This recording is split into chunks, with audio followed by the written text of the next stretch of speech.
Is there anything she doesn't know about your home? She is a dragon who doesn't breathe fire, a prolific author, and a friend of mine. Please welcome Kelly Hoppen. Hello. Hello there. How are you? I'm hungry. Well, we are going to feed you. Good, because I haven't had breakfast.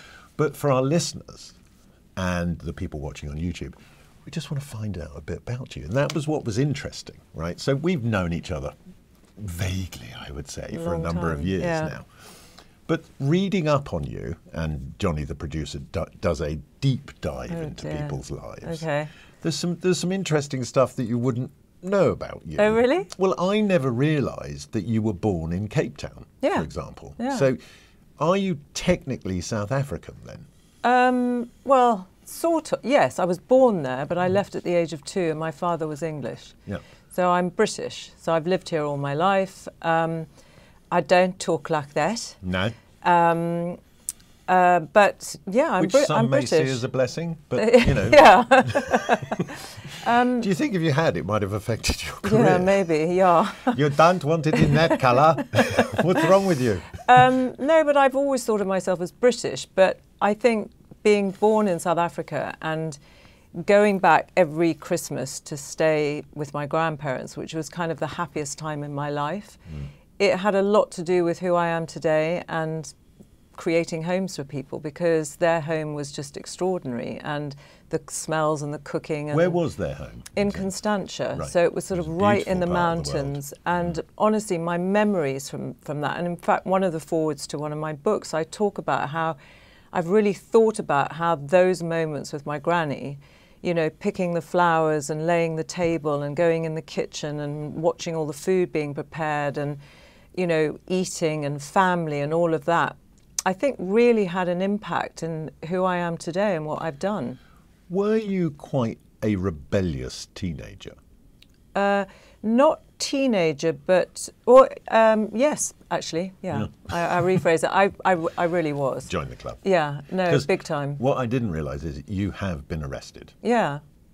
I mean, but well, not really, but for an extraordinary thing that just wouldn't happen now. Yeah, I mean, so kind of just so that everybody knows that it's not like a big deal, but I sort of ran away after my father was killed to South Africa and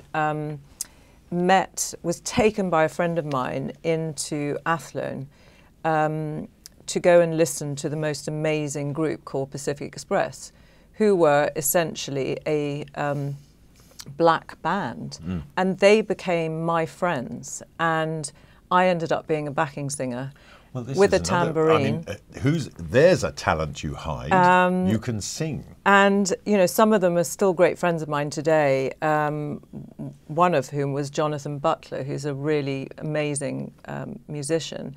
Some of them have died, sadly. But obviously in those days, apartheid was in South Africa, and that's why we were arrested, because I was sneaking all of them into a room in a hotel where they shouldn't have been.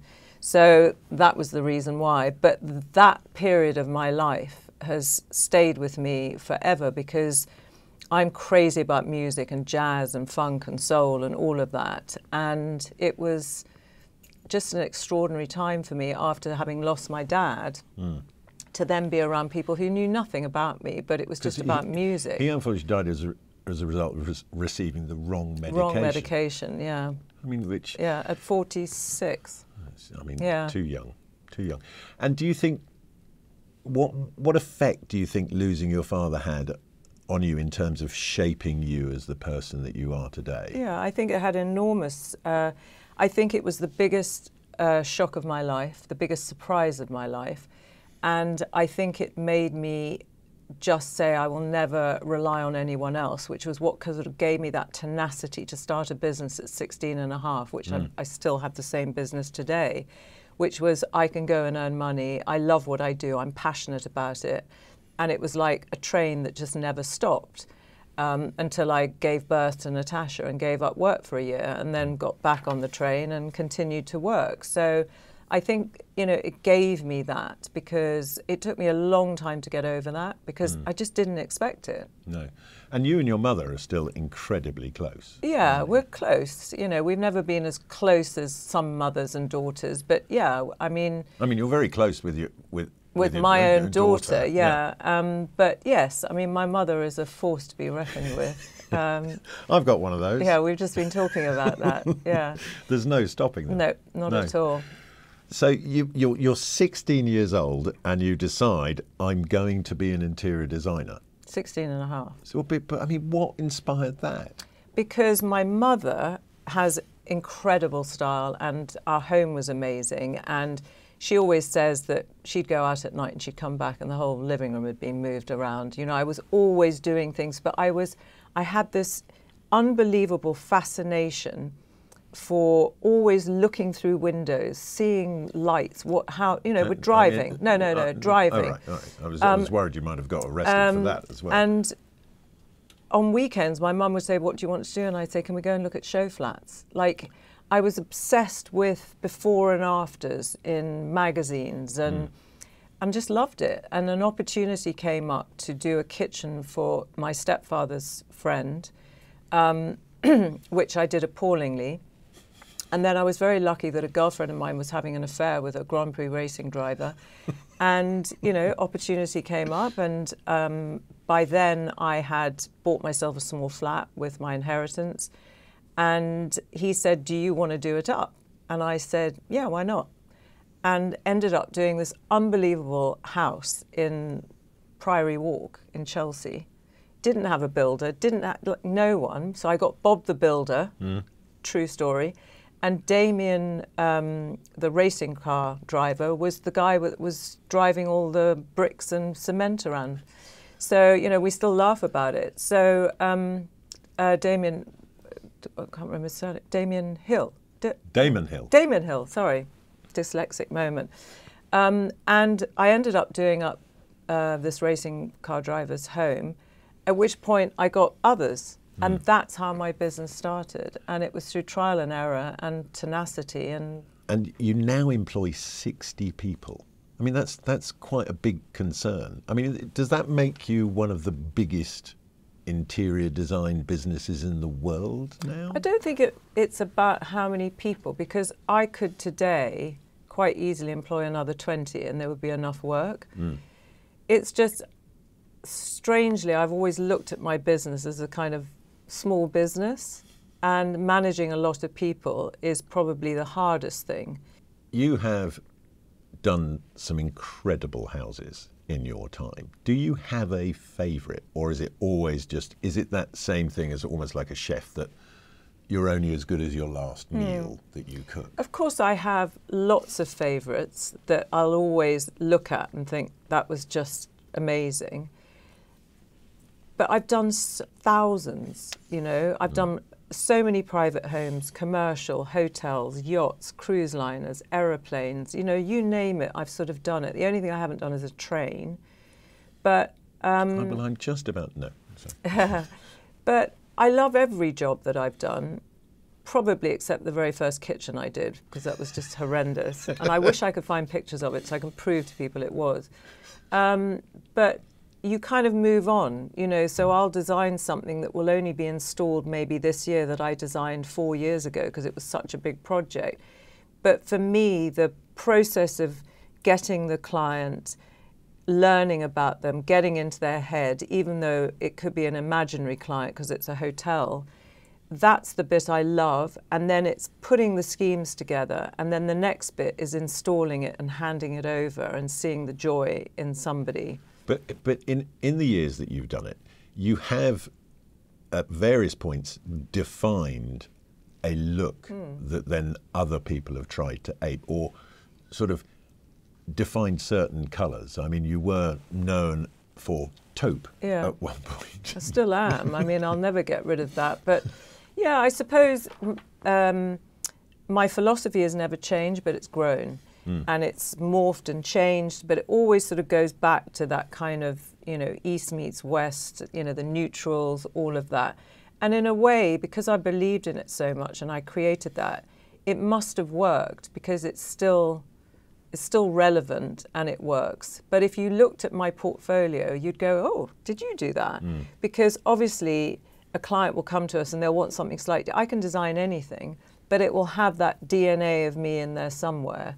And I love that challenge, you know. So, yeah, I mean, sometimes I look back at a portfolio of work and I'm like, oh, I forgot about that. Oh, you know, so you're just on a treadmill, really, just going and new things coming towards you. So you don't really stop. And I guess it's the same with a chef. You might taste something and go, oh, I remember that was in, okay, I'm going to reinvent that. So I think all creatives, whether they're musicians or chefs or designers or fashion or interiors, you're constantly reinventing the little black dress that you've created.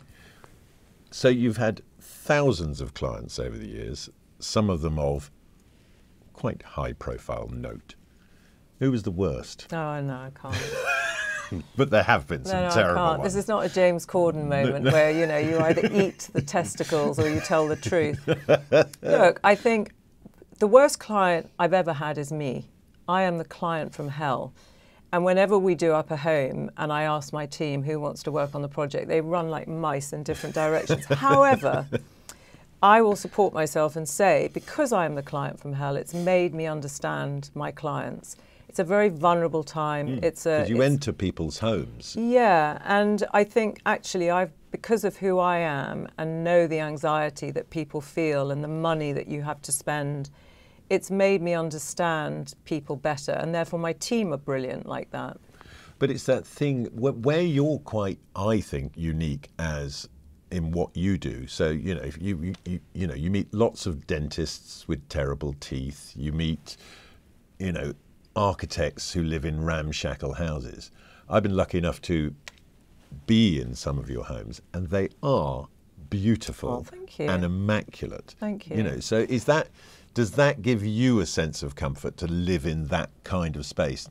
Yeah, I mean, you know, from day one, I've always loved home, and I think that it doesn't matter what you spend on your home or what it looks like. If it works for you and fits you like a good suit from Savile Row, it's going to work. So for me, although the older I get, the more relaxed our homes are becoming. That I think before they were kind of designed because I loved them, but then when I was in them, I sort of felt like, is this really what I want, or am I designing it for someone to look at? I think over the years I've come to understand me as a client of what I want and what my family want and everything else. But I love a fabulous home, and I walk into our home, I can see if something's been moved. Like John always says to me, God, what is it like? You literally go like Would this in a second. Would you say it is OCD? Yeah.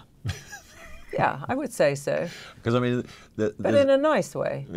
Yes, in a visually pleasing. You know, that would look better if it was like that. Yeah. Well, now it is, so everything's okay in the world. Yeah. No, it was like there's an old friend of mine, Guy, that one of the games was, because he lived in a very sort of Spartan but very measured existence, and one of the games was to just move one of the apples in his apple bowl and see if he'd notice, and he always did. Yeah, I would. No, 100%. But what's really interesting with me is that I can walk into a room and scan it in 5 seconds and walk over to that one thing. I don't know. I am like that about my restaurants. Yeah. I walk in and I will see the first thing I will see is what's wrong. All right. But I think I need to have those eyes to be able to do what I do. Yeah, absolutely. I think it's a great, you know, I often say to a lot of dyslexic kids, you know, because I'm dyslexic, you know, you've got another part of your brain that is so phenomenal, which is your visual side. Use that, and I think that's partly why I can do what I can do. But it is usually people who are of a creative steer struggle with those sort of things. It's like, you know, I'm not great at maths. I can read, but you know, it takes me, I have to concentrate to do it. Yeah. But if I'm put in an environment where I need to just observe visually stuff, everything, I'm fine. Easy, yeah. You know? And I notice stuff that, say, other people wouldn't. Other people don't. And so you've been doing this long time, and you have been lauded and applauded. I mean, was it 2009 you got your first gong? I can't remember the date, but I got an MBE for my services to design, which the Queen gave me. And then in the middle of COVID, I got honoured with a CBE, which Princess Anne gave me, which, you know, is amazing. I mean, but that's because almost you've transcended what you do into this sort of face of what is good about Britain. You know. I mean, I'm very supportive and do a lot of mentoring, and have worked with the Great Campaign and all about import and export, and, you know, screaming at the rooftops about Britain, you know, which is my home. But sort of like really campaigned and done all of that. And I was really honoured to be given that. You know, I'm a commander now. I know. That's quite cool. I tug my forelock.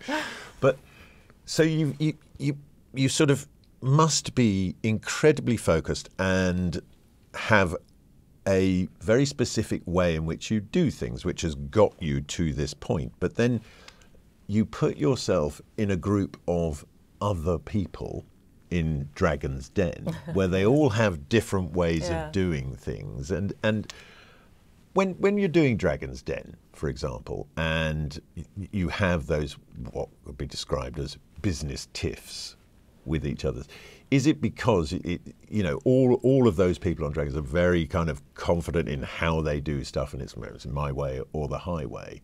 I mean, it's real. It's our money. It's a TV show, so they want television gold. What happens in the den stays in the den. The minute you go into the green room, it's done. But part of what's so brilliant about that show is not necessarily the conversation and the business that you're trying to do with that person.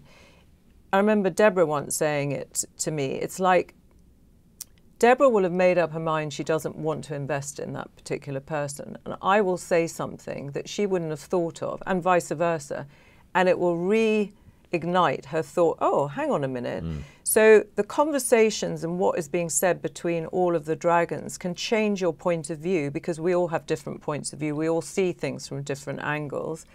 And then it's about outdoing the dragon next to you or in the next seat to try and get that. And then it becomes a fight. So it's a fascinating show. I still watch every single one of them, and I watch Shark Tank, the American version, because I love that. And I learned so much from it, but it took over so much of my time from my core business. But I think it's a brilliant show. I just hope it goes on forever. Now, you did invest.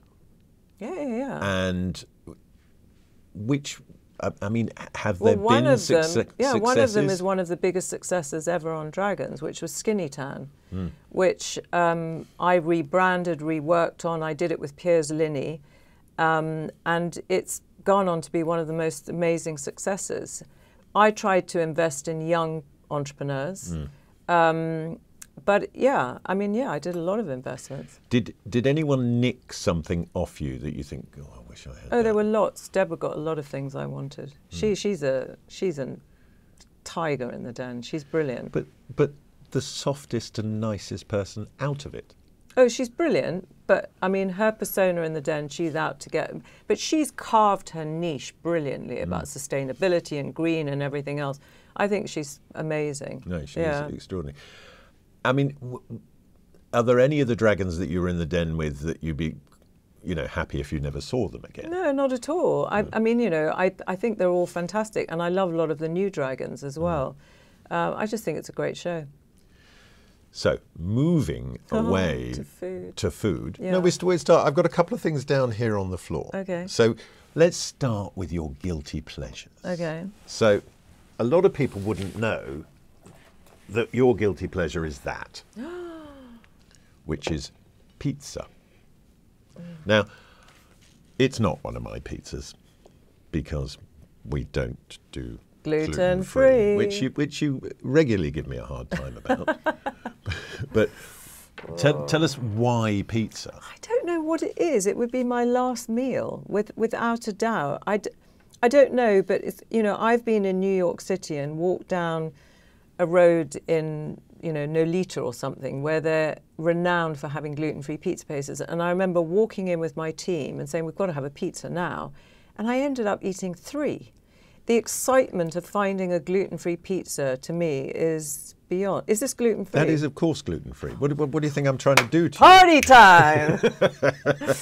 Oh my God. With your favourite things on it, which is now recently cheese. Yeah. You've embraced cheese because you were dairy-free for a long I know, time. I'm not anymore. And lovely tomatoes, a little bit of basil. Simplicity. Am I allowed to try it? Yeah, of course, it's there for you. Oh my God. I hope it's still warm. Is it still warm? I don't know. It's all been sliced don't care. up. It's all been sliced up. You should be able to just pull it apart and eat it.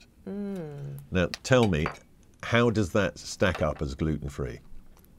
Do you know what? I'm going to try it as well because I struggle with, as you know, we've had this discussion on a number of occasions, I struggle with gluten-free. Oh my God. But if you can only have gluten-free. I mean, the topping's lovely. Yeah. But It's not as crispy as you would get, like yours. And it misses, the thing with gluten is it just misses a little bit of the bounce. Yeah, but when you can't have it, you can't have it, can you? When did you Cheese discover is you nice, couldn't though. have gluten-free? 30 years ago. I was one of the first people in the whole world to be searching for gluten-free. And it was it Terence Stamp, the actor Terence Stamp, who first started mass producing gluten-free Yeah, and then bread, people wasn't like Morrison's and Tesco's were brilliant at it.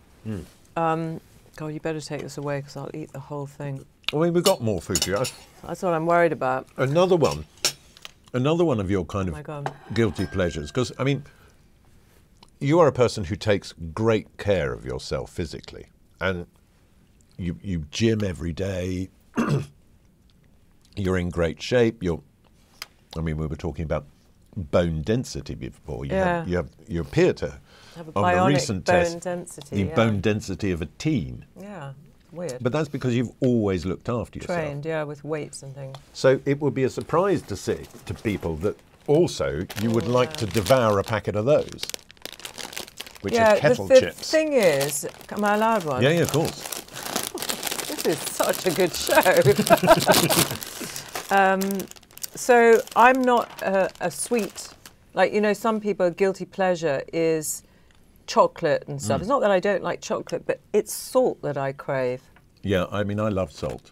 And that whole thing of, you know, Sorry for the noise. the whole thing about salt is bad for you, salt is this, salt is that. Yes, if it's packed into a piece of processed food, absolutely watch the amount you're eating of that. But in terms of a seasoning or a flavour enhancer or something like that, it's an amazing thing. Well, there's a and new completely salt natural. that I got. It's not a pink sea salt, it's another one, because I watched somebody on probably TikTok saying one of the best things you can do is have this rock salt and put it into water in the morning instead of having lemon juice and swigging that back. Because that you have a hot water and lemon as the first thing you drink every day. And then I down it with a black coffee.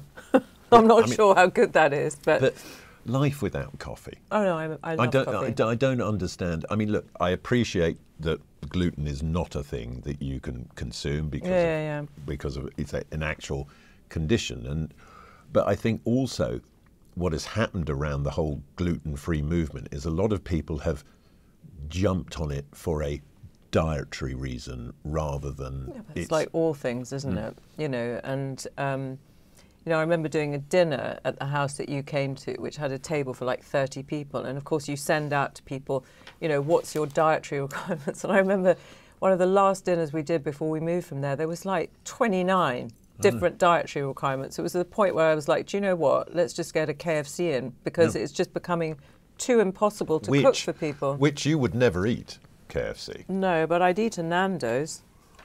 Have you tried fowl? No.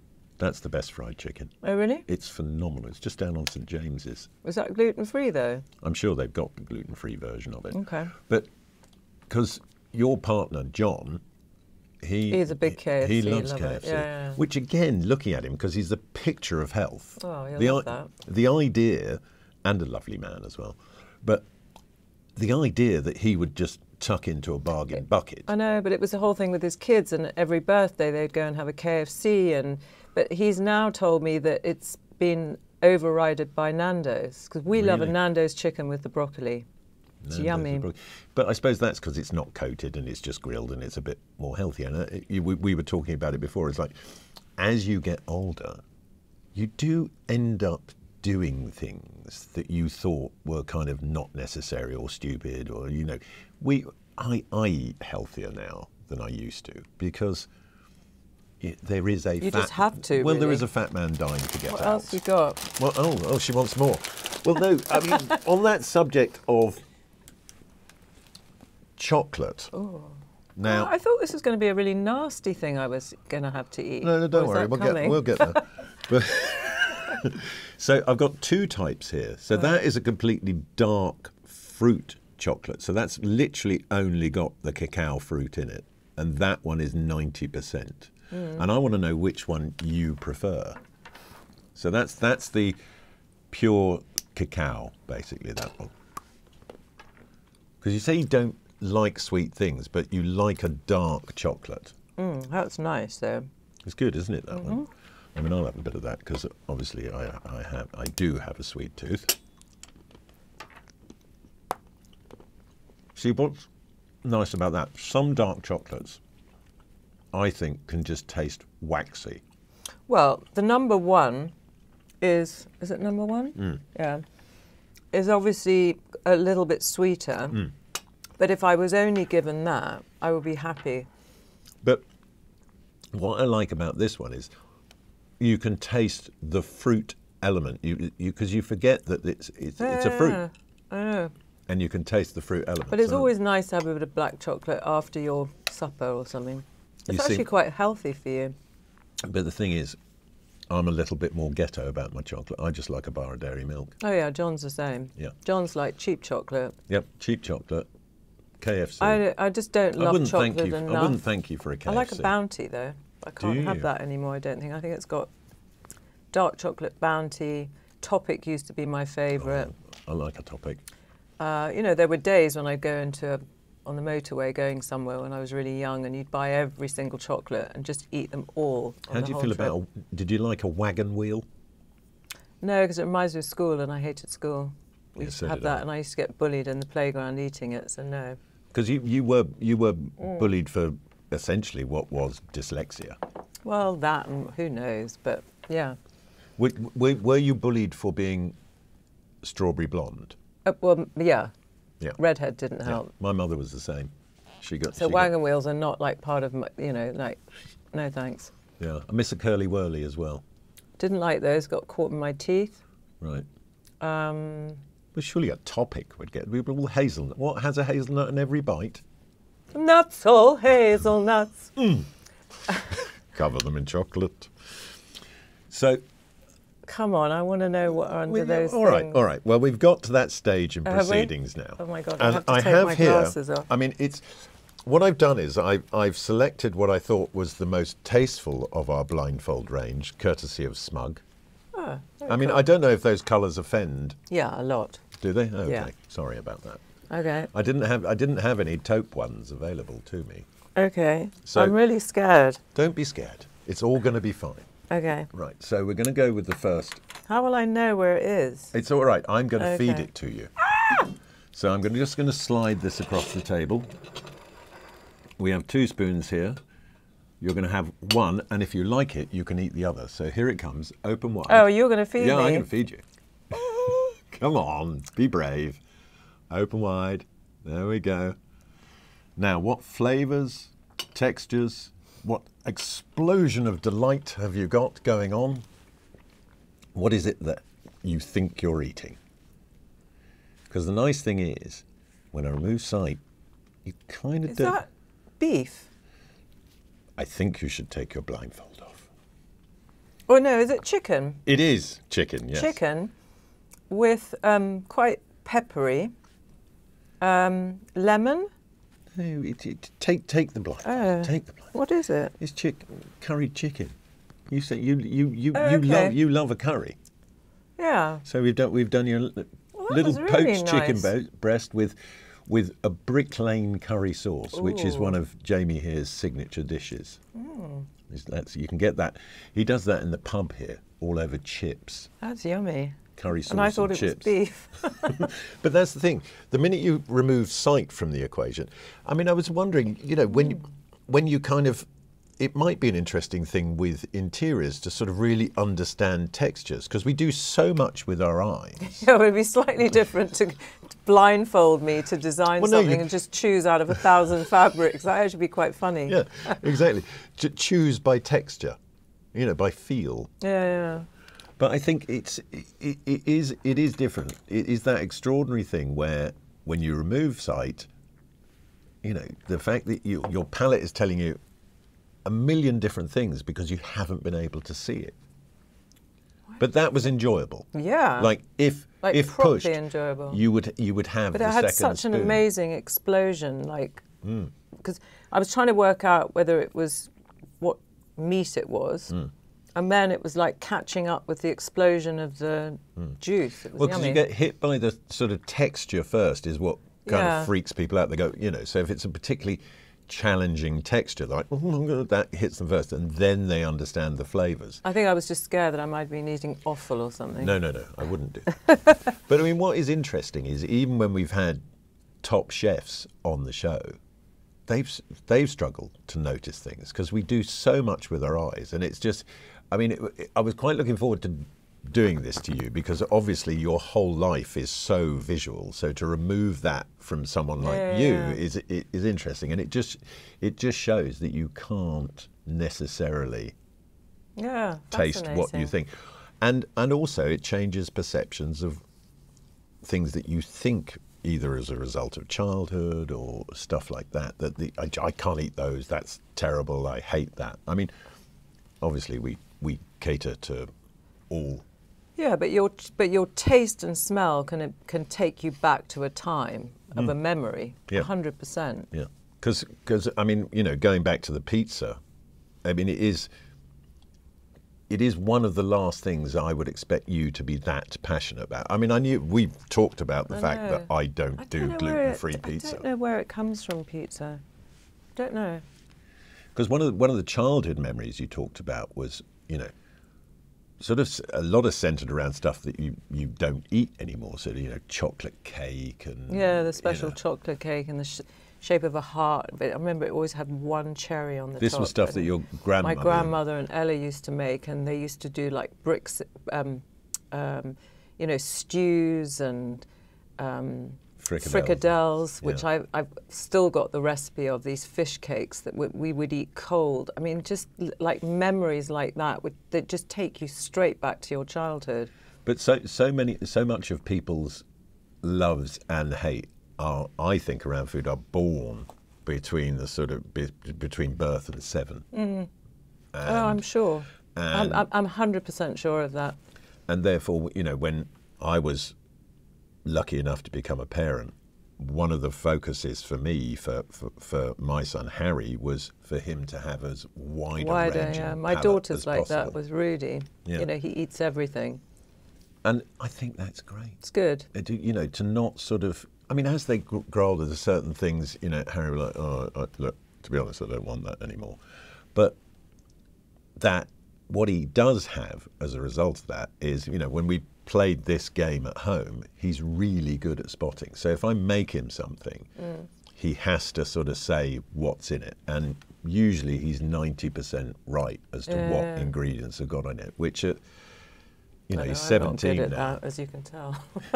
Yes, but you are a consummate host. You like to entertain. You like to have. But I'm not a cook. Like I only started cooking really in COVID, and I cook really lean, like healthy food. I'm not like my daughter, who was a chef, who could like, you know, she could whip something up in 5 minutes. I've never been that way. Not because it's funny, isn't it, that you create these fantastic domestic spaces. Yeah, I can make the table look good. I can have amazing music, and I could give you a bowl of cereal. You'd still say you had the best night. Is John a cook? No, I mean, he can cook a roast. Yeah, but he loves my cook. This is where I have really lucked out. He thinks I'm a great cook, you know. So I can whip him up something, and he's like, "Oh, darling, that's fantastic." I'm like, "Oh, Do you think that's because love might be a little bit blind? Yes, absolutely. Now, talking of blind, I am going to put the final one on you now. I'm sure this is going to be a baddie. It's going to be lovely. Okay. Don't worry about it. We're here to challenge perceptions. Okay, how's the look? It looks great. I mean, Okay. I'll admit it's not your Okay. not your colour. No. But let's go with the second spoon. I'm just going to slide that in here now. Off the cloche. And ready. Open wide. Here we go. Tell us what you've got there. Oh, that's a tomato. Mm-hmm. Is that an anchovy? It is. Oh, that's really nice. Hold on a second. You said I didn't like anchovies. You don't like anchovies. But We have succeeded. Oh, I love that. You see, look, it's just so little lovely fresh tomato with a little anchovy dressing on the top of it. I love that. You see? Have we changed your opinion? Yeah, you have, but it wasn't on a pizza. No. And that was the time that somebody put an anchovy on a pizza, and I was like, ugh. Yeah, but how old were you then? Well, I was in my 20s. Yeah, but even I think as you get older, your taste buds and how you perceive things and whatever changes all the time. I think as we are as human beings, we are all a work in progress till the day we die. So's your palate. So I think it's that thing of, what we try and do here is just break those kind of the rigidity that some people have around certain ingredients and foods, because it doesn't necessarily, just because it happened to you 10, 15, 20, 30 years ago, it doesn't mean it's going to happen again. Well, it's related, isn't it, to a memory. I remember going to this house with Tash, and it was a play date, and somebody serving up this pizza, and me just literally I literally had to run to the loo. So that's probably why I had this, hell of that. That was delicious. But I mean, it made you want to throw up. Yeah, absolutely throw Well, up. I can actually still see the interior of the kitchen. I have this visual memory. I remember it. I could draw it. Well, we have successfully broken your anchovy trauma. Totally. You can leave that memory behind now, because into anchovies. I mean, look, it is very much down to how it's prepared, but also the quality of the anchovy as well. I mean, these are great. I've actually got other anchovies down here. I mean, now that we've turned you around, because the Spanish ones, which are these little numbers here, they are an absolute But these are the white ones, right? Yeah. These are the ones. I've actually started to love these. I mean, they're phenomenal. How nice are those? Oh my God. In this home. Yeah. I mean, Now, those I could eat those all day. Where do you get these? You get them in most good delis will have those. Really? Yeah. And what do you call them? Boccherones. Boccherones. And what they are is they're sort of semi-pickled. But I mean, but almost really all good. cultures But will that's have... more fishy, not anchovy-ish.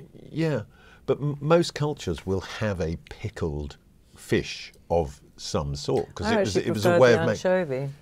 Well, I mean, that is an anchovy. No, I preferred that one. Well, I think I can proudly say we have succeeded here today. Kelly, I would like to say thank you for being brave and putting on the mask. That is yours to keep, should you wish. I will. I will give it to my grandson. It's eyelash friendly, so you can wear very it. Clever, you can wear it all day long. Thank you. Yeah, the lovely people at Smug give us those. But thank you to Kelly for taking part. That is it for this week on Spooning with Mark Wogan. Next week, I will of course be joined by another very special guest, and they will be cooked food by Jamie Shears here at the Mount Street restaurant. And I will be blindfolding them, and I will be challenging their perceptions of what they think they love and what they think they hate. It is available wherever you get your podcasts, and of course on YouTube as well. Until next week, stay beautiful.